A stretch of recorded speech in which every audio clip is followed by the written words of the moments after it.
അണ്ണാ നിങ്ങളെ ഭാര്യയുടെ വള സ്വർണ്ണോ സ്റ്റീലാ? എന്റെ വായിരിക്കണമെന്ന് നീ കേക്കരുത്. സ്വർണ്ണോ സ്റ്റീലാന്ന്? എടാ സ്വർണ്ണ വളയടാ. എന്ത് തേങ്ങയാ ഇതാടക നിങ്ങളെ ഭാര്യയുടെ വള?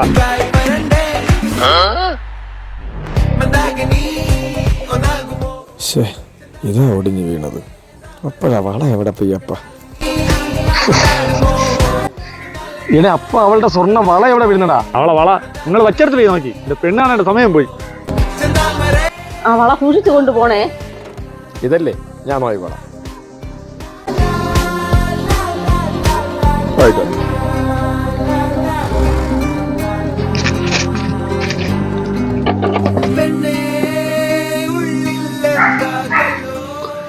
പുല്ല് ഈ കല്യാണം നിങ്ങൾ മുടക്കിയല്ല.